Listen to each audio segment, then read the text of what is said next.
వాస్తవం. ఇక ముందు ఏ ఎన్నికల్లో ఎటువంటి విషయాల్లో ఎంఐఎం పార్టీతో ఎటువంటి సంబంధం ఉండవని చెప్పి నేను సభాముఖంగా మనం చేస్తాను.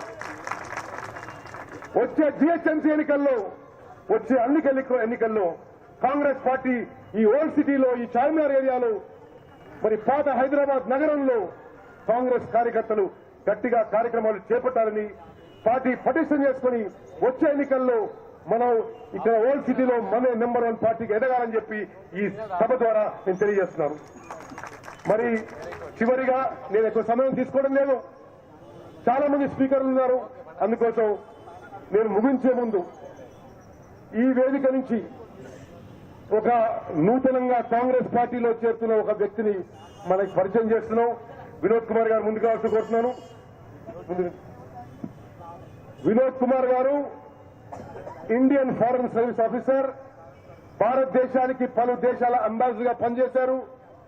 మరి వారు నల్గొండ జిల్లాకు చెంది దళిత వర్గానికి చెందిన వ్యక్తి.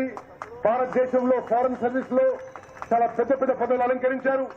ఈ రోజు రాహుల్ గాంధీ గారు మార్గం అనుసరించి రాహుల్ గాంధీ గారి ఐడియాలజీ ముందు తీసుకుపోవడానికి మరి వినోద్ గారు ఈరోజు దిగ్విజయ్ సింగ్ గారి ఆధ్వర్యంలో కాంగ్రెస్ పార్టీలో చేరుతామని చెప్పి నేను మీకు మనం చేస్తాను.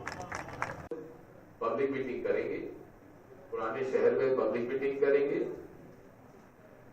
और कम्युनल हिंदू और कम्युनल मुस्लिम आइडियोलॉजी से लड़ाई लड़ेंगे. पब्लिक मीटिंग करेंगे, पुराने शहर में पब्लिक मीटिंग करेंगे. तो बोल रहा हूँ उत्तम कुमार रेड्डी जी, नो कॉम्प्रोमाइज. हर एक आदमी यही बोल रहा. हमारे दिग्विजय सिंह भी बोले अब तो फिर कम्युनल पार्टी से कोई समझौता नहीं है, एमआईएम से कोई समझौता नहीं है. कांग्रेस का कार्यकर्ता गलियों में फिरो, बराबर सद्भावना भाव से